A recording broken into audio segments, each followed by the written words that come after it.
Ang ating bisita ngayon ay ang Murang Kuryente Party List na bakit ko binanggit na ganador, number 9 sa inyong mga balota. Kumbaga, madaling hanapin. Yes. 9. Pagbuklat mong ganun, pagbaligtad mo nung balota mo, 9 agad. Na, bungad na. Hindi na yun nasa dulo pa. Ayan. Pero ang kanilang first nominee ay si dating DA Secretary, naging congressman. Congressman muna. Bago Congressman muna. Congressman muna. Hindi po. Secretary po ng DA muna. Secretary ng DA. Pagkatapos po nag-congressman ng tatlong term po sa 3rd District ng Bohol. Tapos naging Governor. po. Yun. At naging administrator din ng National Food Authority. Aba, talaga namang multiple positions. Ang binabanggit ko namin si dating DA Secretary and dating Bohol Governor Art Yap. Magandang umaga ho. Anong tawag namin sa iyo? Sec o Gov? Art na lang po. Ako nasanay kasi ako nag-gov. Oo nga, siya yun yung anyway, nandito siya at siguro ito, bigyan mo kami ng background yung ating mga nakikinig Sec, yung paano ito nabuo yung Murang Kuryente Party List at paano kayo napasama dito sa grupong ito. Una sa lahat, magandang umaga po. Boss Raymond, kay Sister El, sa lahat po na nakikinig sa atin nationwide. It's good to be back sa DZRH. Yes. Apo. Gusto ko lang po magpasalamat sa DZRH dahil sa matagal na panahon na nagserbisyo rin tayo sa gobyerno. They were always there for us, giving us a chance to explain to the people. So, naalala ko si Manong Joe Taruk, si Apo Lakay, so Deo. So, salamat po sa inyong lahat. Yung Murang Kuryente Party List, number 9 po siya ngayon, no? Sa balota. Ano po to, yung grupo po to ng mga power consumers. At saka ano po to, established mga 6 years ago na po. Tumakbo na po to noong 2019, hindi po to pinalad. Tapos po noong 2022, hindi po sila tumakbo.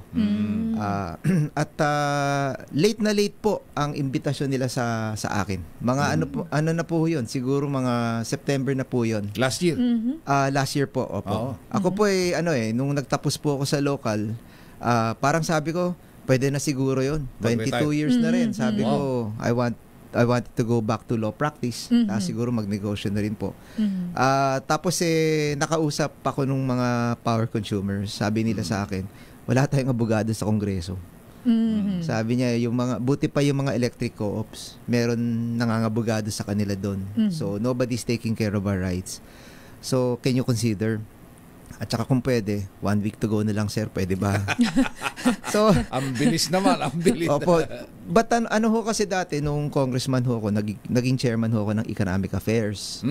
So, napag-aralan ko rin po yung issue na yan. Tsaka lalo na sa agri po, talagang ano po yan parang magkasama yung issue ng power reliability, yung cost ng power sa food security natin. Dahil tayo, yung bansa natin, 2/3 mountainous, 1/3 lang po yung area for production. If you cannot process, you cannot store, you cannot distribute. Kaya nga mahina yung logistics. So lagi kong pinapaliwanag yan dati pa kasi sinasabi sa akin, ba't hindi tayo pwedeng magaya sa Vietnam or sa Thailand? Pareho yung population natin, but they can feed their people. Lang sinasabi, iba yung terrain. Kung titignan mo sa mapa, yung Thailand at saka Vietnam, halapad siya Halapad. Patag. At saka ang daming mga rivers. So yung tubig mura. Sa atin, mahal. Kaya yung national irrigation natin, pag pinalad po tayong makabalik, isa yan na talagang tutulungan pa rin dapat natin yung national irrigation natin. Dahil imagine right now, ang natin, siguro yung irrigated areas natin nasa 60% lang. So may 40% pa tayo na pwedeng patubigan. Tsaka importante po sa solar power yun. Ayun. So itong sa ngayon ba, kasi nga yung titulo ng party list nyo ay Murang Kuryente, Sec, Opo.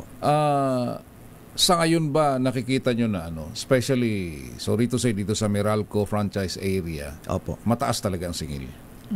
Actually, mababa yung per kilowatt hour.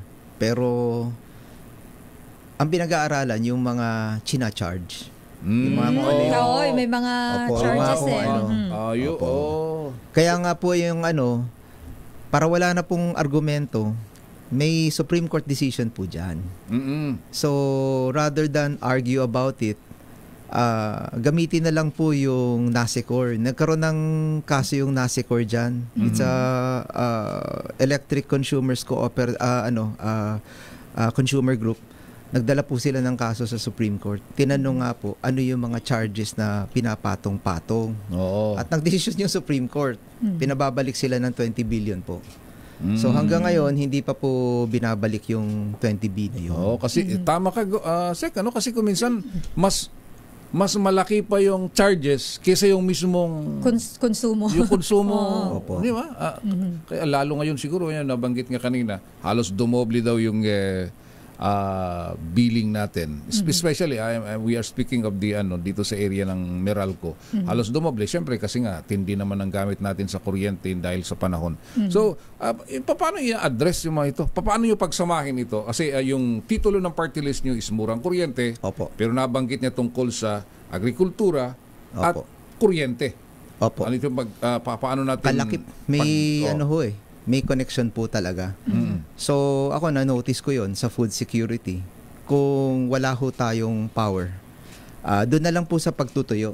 Ako, hindi ko po makakalimutan yung father ni Senator Cheese. Si former Secretary Salvador Escudero. Oh, sinasabi niya sa akin, nako, yung gusto nyong magpapagawa kayo ng mga dryers, Dryers. hindi yan papansinin. Sabi niya, mas mabuti pa magpagawa ka ng basketball court. Sabi ko, bakit naman po? Bakit? Opo. Oh, sabi niya yung basketball court kasi pag hindi yung pinaglalaruan ng mga basket, ano ho yun, pwedeng pantuyo yun ng palay. Magbibilad. Oh, sabi niya mas magagamit yan. At sabi ko, Manong, bakit naman? All over Asia nagmo-modernize tayo. Sabi ni Badong Escudero sa akin, ano kasi yan, mahal ang kuryente. At mahal ang kuryente, mahal kasi ang gasolina. Kaya to put things in perspective, boss, 81% of our power is coming from imported oil. Kaya boss, wala tayong chance. Kaya sinasabing murang kuryente, hindi po bababa yung kuryente pag hindi po natin diversify yung sources ng kuryente. Yun. Kung laging 81% magi-import ka lang ng fuel, patay. So, ang importante doon, yung renewable energy program ng Pilipinas, kailangan palakasin po yun. So, yung solar, tidal, water geothermal. We're one of the world's leaders sa geothermal energy. At marami pong nagtatanong, marami pong lumalapit sa akin. Sabi niya, boss, hindi ba pwedeng buhayin yung National Nuclear Program? So sabi ko, maganda po talaga yun. Yung iba sabi sa akin, delikado, ba't ang sinasabi ko naman, bakit yung Taiwan, laging binabagyo, nililindol? Bakit po yung Japan, bumabagyo, lumilindol? Pero meron silang nuclear power program. Ang Korea rin po. So, yun ang kailangan gawin, i-diversify kasi more players, babagsak yung presyo. Pero Gov, ito po, maliban po kasi dito sa mga concern natin na nabanggit na pag-usapan na natin, meron tayong research na base po sa report ng Ember Energy Org, noong 2024 po, 79% ng electricity, kuryente sa bansa natin nakadepende pa rin sa imported of fossil fuels na dahilan nga po nitong mataas na singil sa ating kuryente. Ang murang kuryente party list po, ano yung pwede nating magawa? Pwede nating isulong para po yung Pilipinas na ito po yung problema, nagkakaroon lagi tayo ng rotational brownout. Kung matatandaan nyo po noong mga nakaraan, may mga planta tayo na sinashutdown dahil po sa problema sa kakulangan ng supply o manipis yung kuryente. Ano po kaya ang pwede nating maging solusyon sa mga ganito po nating problema? Well, komplikado yung sektor dahil iba yung generation, sa transmission, sa distribution. So, tatlong sector po yan na kinatap ng batas. Kasi nung panahon po dati, when government used to handle everything under NAPOCOR, ang laki po ng umabot po tayo ng 800 billion po yung tinalo ng bayan natin doon. Kaya kung hindi po natin pinrivatize, then mababankrupt po tayo. So pinrivatize po natin, kaya nga nagkaroon ng EPIRA. So ngayon, that is cut into transmission, tas yung generation, tas transmission, tas yung distribution, yung pumupunta na po sa mga bahay-bahay natin. So ang long-term solution, dagdagan po ang players. Kasi kung talagang 87, sabi nga po sa research ninyo, 79% is dependent ka sa foreign sa imported. Wala po tayong magkagera lang doon, di tapos ka na. Patay ka na. So yung local renewable natin dapat palakasin natin. And maybe tanungin rin natin what is the government doing right now to attract investors. Kasi nung governor po ako sa Bohol, nilapitan ako ng Petrogreen, isang company po ng Yuchenko Group. Gusto nilang magpatayo. Tinulungan ko po sa Bohol. Salamat po sa kanila. We now have 20 megawatts there, ng 20 hectares po na solar power plant. Ganda. But ang ano nga doon, shocker ho para sa akin, nagulat ako na 6 months lang po para maipatayo yung planta. Pero yung pagpe-permit po, 2 taon. Opo. Kaya yun nga, tayo ang problema. Tayo pala talaga. Feeling ko yun ang isa na kailangan. Tulungan po natin siguro yung ERC. Gusto ko yung tanong sa kanila kung mabigyan po kami ng pagkakataon na makaupo sa Kongreso is tanungin sa kanila, kailangan nyo ba na tulong? Kailangan mga experts? Dadagdagan ba natin yung budget ninyo? Sa kayo nagkukulang, bakit ang tagal ng pagpe-permit? Grabe yung 2 years. So 2 years po. Pag kumuha ng permit dyan, boss, ang haba lahat ng agencies, boss, multiple agencies ang di pupuntahan. kaklaruhin natin yan. Oo nga. Pati agri, tatanungin sa amin, is that agricultural land yung kinukuha nyo? O yung convert yung conversion. Yung DAR. May mga beneficiaries ba dyan? Siyempre, yung DENR. Yung DENR, tapos lahat pa ho ng mga yung mga studies po, yung mga environmental clearance certificates nila. Tapos yung LGU, dadaan ka. Hanggang kapitan. Sabi ko, hanggang aso, kailangan pumirma yun nga po, yun ang problema. So, we have to shorten everything. Ito sa net metering. Yung net metering system. Tayo po, pwede kang magpalagay ng solar panel. Sa bahay. Yes, sa bahay. Papa-install ka. Kung maraming solar panel ang napalagay mo dahil malaki yung rooftop mo, 200, 300 square meters yung rooftop mo, for example, you will produce not only for yourself. Di pwede ka magbato. Pwede ka magbenta ngayon. Yun lang. Ang tagal nun. Yung magbebenta ka, ibabalik sa transmission, more than a year ang permitting nun. So ang tanong ko nga is, I'm already doing my part for the country by producing my own electricity. Dapat magpasalamat pa kayo sa akin dahil pinagsisikapan ko At pag sumobra yun, at pwede kong ibato sa transmission at ibenta doon, so there are a few issues there. Number 1, but ang tagal before you allow me to sell it back? Parang tumutulong rin ako sa sektor ng power doon dahil rather than ask the generating companies to produce more, ako na tumutulong na nga ako magbato.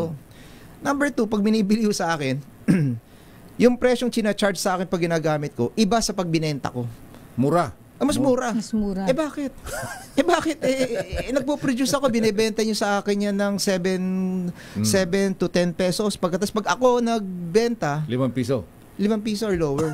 Tapos hindi ang bayaran hindi kaagad. Hindi mo alam kung kaya yung mga issues na yon, kung hindi rin natin kayang mag-attract, allow our citizens to produce their own power. May planta ka, ang laki ng pabrika mo. Laki ng rooftop space mo, so pwede mong lagyan yun ng mga solar panels to produce your own power. Why can't we make it so easy for them to do it? Ba't pahihirapan pa natin? Mga issue na ganyan. So kung minsan nasa gobyerno din yun dapat na yung streamline yung mga ganon, di ba? Malaki. At saka yung binanggit mo kanina doon sa nagtayo sa inyo 2 years yung permit. Bakit hindi niya lang magtayo ng isang one-stop shop dyan at we'll give you 1 buwan. Lahat kayo. Opo. Aprubahan nyo at masimulan na yung konta. 6 months lang pala itayo tapos wow, talaga naman. Kasi dapat, sir, siguro dapat bigyan natin yung government na within 15 days, if you don't sign, considered approved. Yun, maigi pa siguro. Yes, ganon, para yung ease of doing business natin, hindi naman Opo. ease of doing business eh. Admittedly, talagang Yung problema talaga natin. once na may pumirma kasi doon, hindi sasabihin na, hindi, pinag-aaralan pa. Normally yun ang normally yun ang katwiran. Yung iba problema, may pinag-aaralan lagi eh. Oo. Ayoko na lang magsalita. Ay, marami ho yan. Pero dapat sa tingin nyo kung ganun yung halimbawa nandiyan na yung problema ng ganun. Paano natin tutugunan yung ganyang klase ng mga problema? No choice po talaga tayo. Mahaba man yung proseso, kailangan umpisahan at balikan yung EPIRA at saka yung performance ng agency at tanungin rin sa kanila. And that is where umaani rin tayo sa galit ng taong bayan dahil ang tagal. So pag ini-interview ko or kinakausap nga ako ng mga tao, ayaw nilang maghintay. Talagang sabi nila, hindi, murang kuryente ka eh. What can you do now na pwede mong pamurahin yung kuryente namin? Huwag mo nang i-discuss yung National Nuclear Program na yan, yung repasuhin pa natin yung batas, babalikan pa natin yung So one of the ways we are also thinking is we are already spending 500 billion in ayuda every year. Nandun na po sa national budget.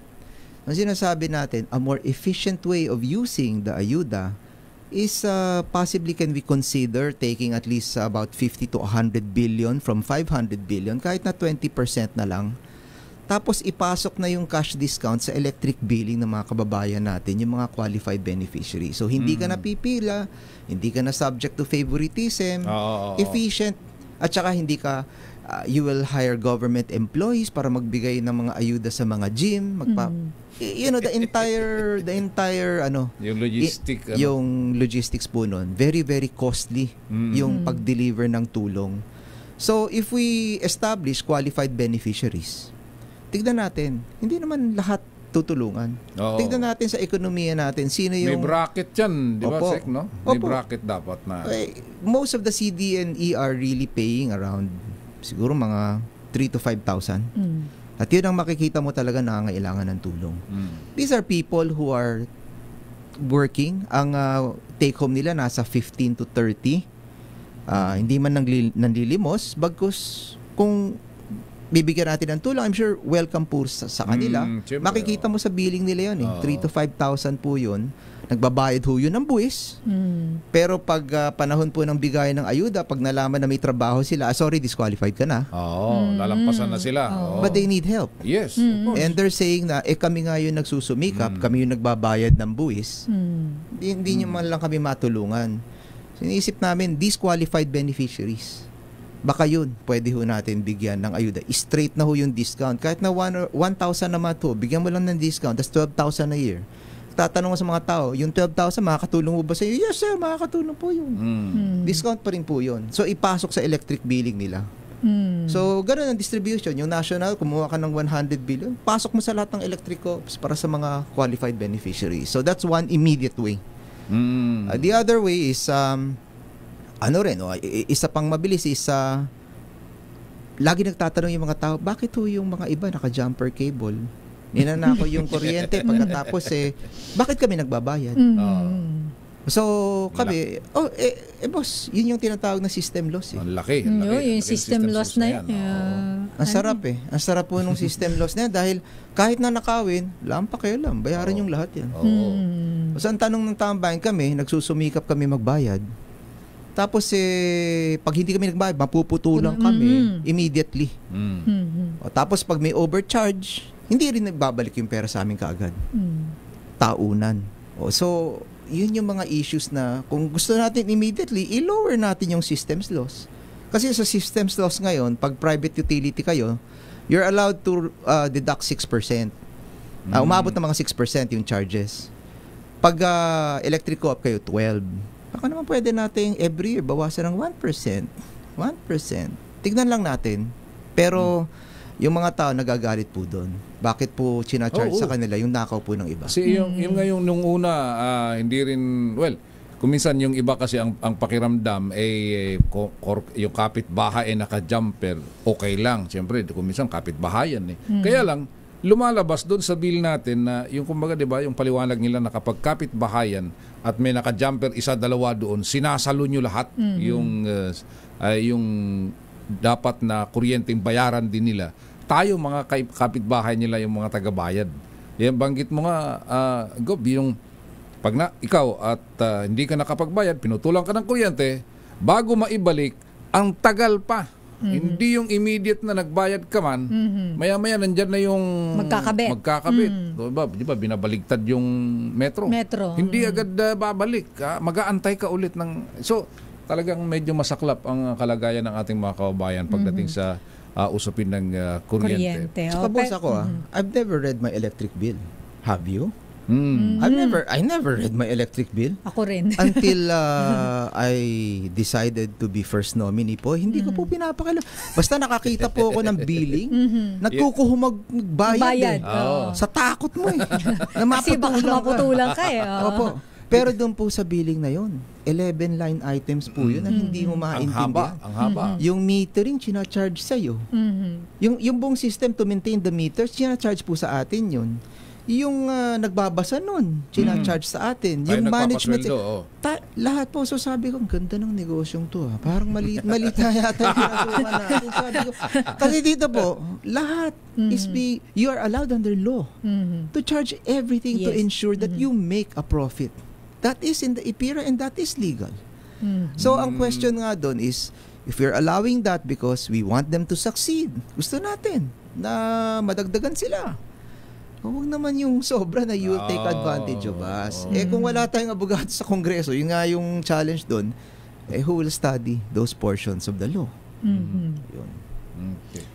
Pero Gov, bago tayo sa iba pang mga tanong, may mga pitatanong pa sila kay Raymond maya-maya. Pero mayroon pong magtatanong sa inyo sa labas ng ating himpilan. Opo. At nandyan po ang ating reporter na si RH23 Edwin Duque. Edwin, sino ang kasama mo at ano ang katanungan niya tungkol kay dating DA Secretary at dating Bohol Governor RT Yap? At saang lugar kayo ngayon? Edwin? Miss Elaine, isang taga-Bohol din itong interview natin. Andres Anagon. Meron siyang itatanong. Dahil sabi niya marami na raw nangako mura. Pero tatanong, ano yung tatanong mo kay dating Governor Bohol? Mukhang nadala na to eh. Busina muna, taga-Bohol ka ha. Easy lang ha. Oy, Igso. Kaubanta. Magandang umaga po. Maayong buntag. Ano pong may nyo para mababa yung singil ng kurente? Yun nga po yung sinasabi namin kanina. Kung manalo kayo. Yung nga pong sinasabi natin kanina, dapat madagdagan talaga yung producers po ng kuryente. Dahil pag marami po nagpo-produce, babagsak po yan. So, but in the meantime, dahil po maiinip yung mga taong bayan, baka naman yung ayuda, pwede nang idiretso na po sa electric billing ng qualified beneficiaries as a discount. So dalawa po yan, may long-term solution tayo at may short-term solution tayo. So tignan po natin kung saan po tayo papalarin. Ba't kailangan makaupo muna? Kaya Kuya Andres, alam mo na. Kuya Andres, matanong kita, magkano ang billing ninyo ng isang buwan? Magkano ang bill nyo sa kuryente isang buwan? Nasa sir, wala naman, mahirap lang po kami. Ventilador lang, nasa 1.5 isang buwan po. Ayun, yun ang binabanggit ni...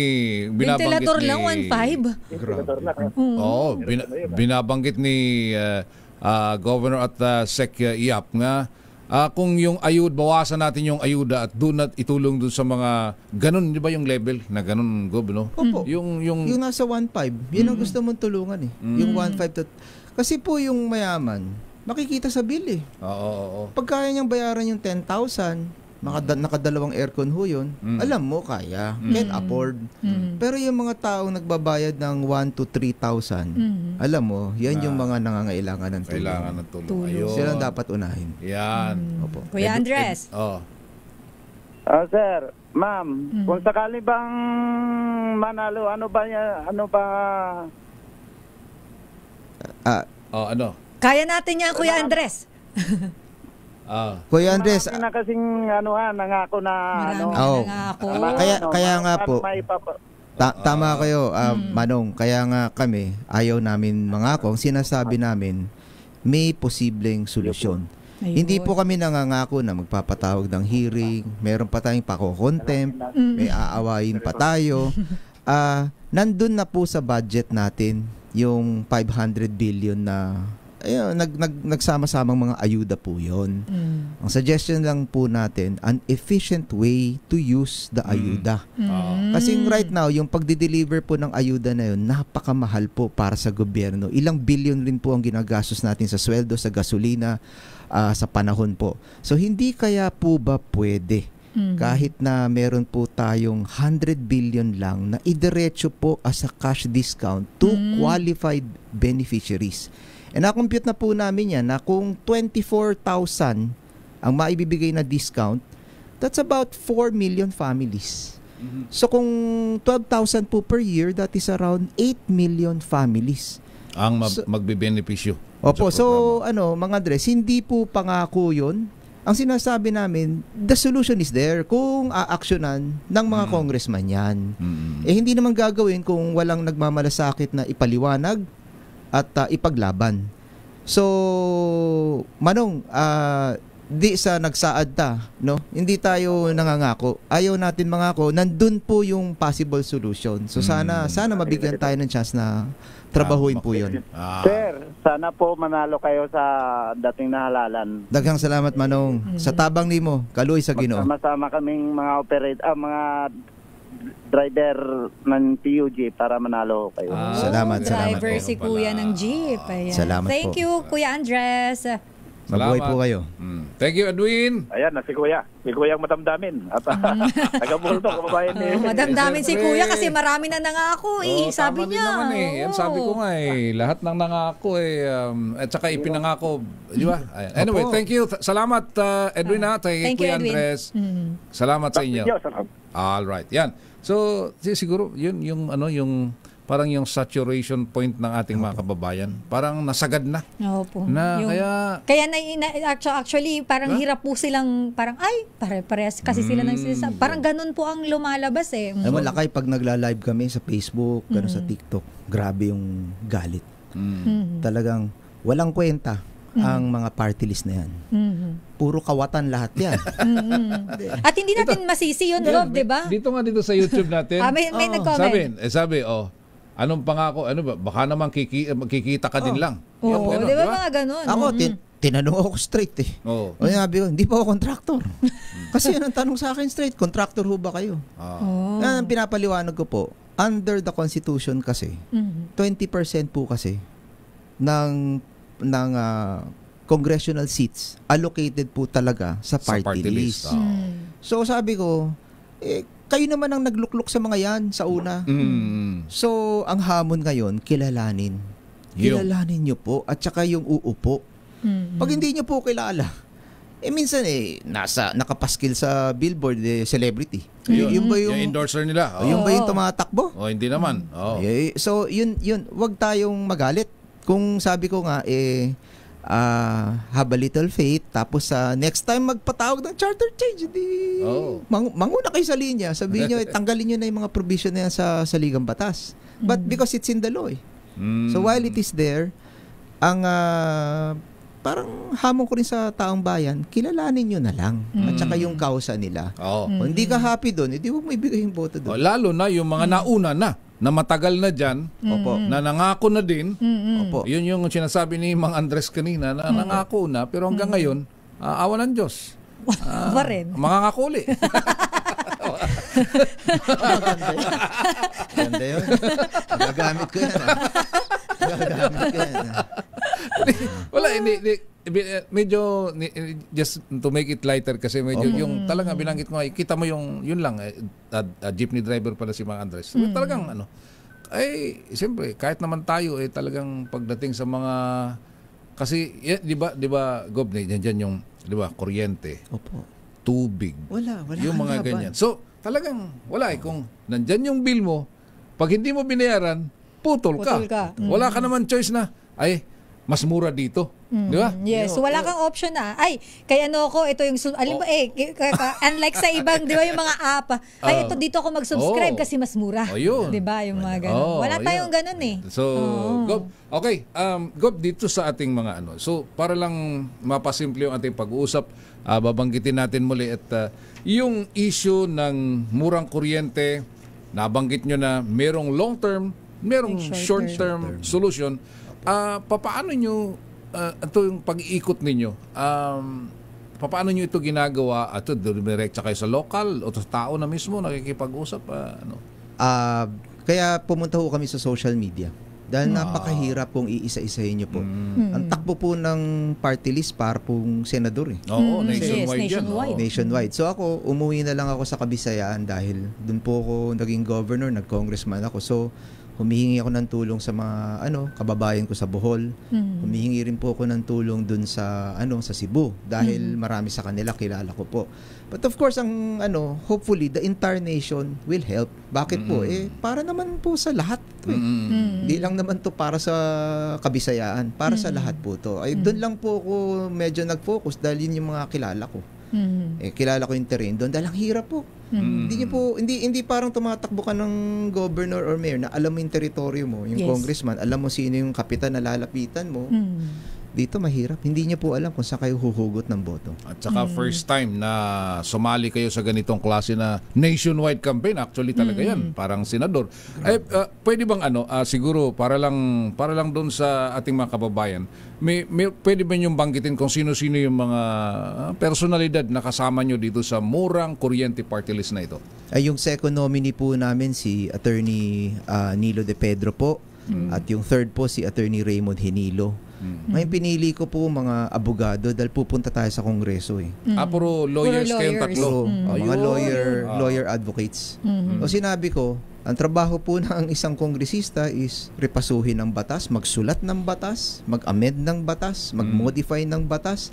So kung hindi mo alam yung trabaho mo, hindi naman po that we are looking down on other professions. But in Congress, you're right, you legislate. Kasi galing ka na dyan eh. Galing ka na dyan. So, ang feeling ko po kailangan talaga may professional skill po na maiko-contribute. So, kumuha ko ng dalawang partners dito. So, yun po ginagawa. Mga abogado po kami. Alright. So, hanggang 3 lang pala kayo dito, Gov, sa murang kuryente party list. Actually, ang pinasapit ng COMELEC, 10. 10. Pero 3 lang po ang pwedeng makaupo. Maximum po yan. Oo nga pala, may requirement ang COMELEC. Pero may tanong lang kay Raymond. Kaano-ano daw ni Gov si Senator Bongo? Kasi maraming nagsasabi, kamukha ni Gov, si Sen. Sabi mo, lagi akong pinagkakamalan, Diyos ko. Kung saan-saan tayo nung isang araw nga by chance nagsama kami sa isang motorcade. Rizal yan, Rizal. Sa Cainta po. Sa Rizal. Di nauna po akong umabot doon. So hinahanap ko si Mayor Nieto. Nagpapasalamat rin ako sa support ng Cainta po. Pagbaba ko sa City Hall, nagkagulo lahat yung mga tao. Akala nila si... Smile na lang ako eh. Magandang hapon po. Bigla ka naging Senator Bongo eh. Niya nga ako sa airport, may yayakap sa'yo. Tapos magpapapicture. Siyempre, di magpapapicture ka. Pero mag-explain ka. Boss, sabihin, ma'am, pasensya na. Ako lang po magpapakilala po si Artiap. Ayaw mo lang magpa-picture sa amin eh. Magagalit pa. Sabi ko, sige po, si Bongo po. Lahat tayo magawa. Ganun po talaga eh.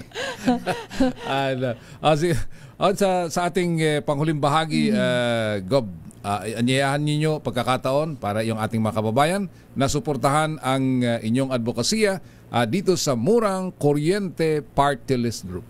Again, salamat po Boss Raymond, Sister El sa DZRH for this invitation.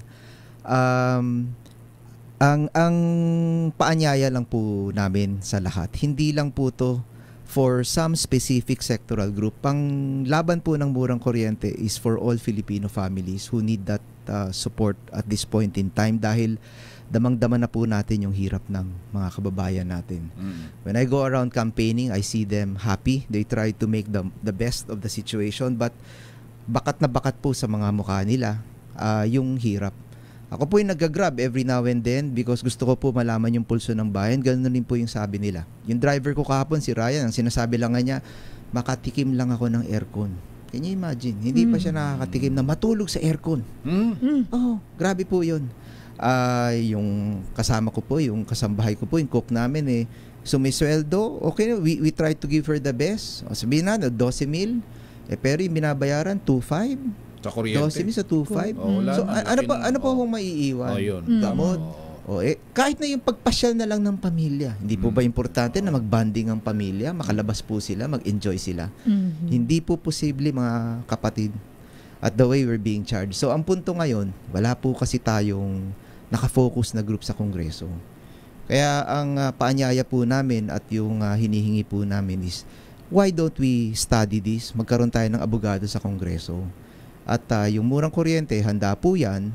And we will advocate long-term solutions and short-term solutions. Yung short-term solution nga, kung pwede, yung ayudang binibigay ng gobyerno, idiretso na po sa discount sa billing ninyo. Magpatayo rin tayo ng mga free charging stations where it's really needed. Yung long-term solutions, dagdagan po natin yung players. Buhayin po natin yung National Nuclear Program. So meron po tayong framework na susundin. So I hope na hindi po ang tingin is nangangako, pero murang kuryente, may plano po. Pababain po ang kuryente natin. Alright. Well said, Secretary and Governor. Si dating DA Secretary at dating Bohol Governor Arthur Yap.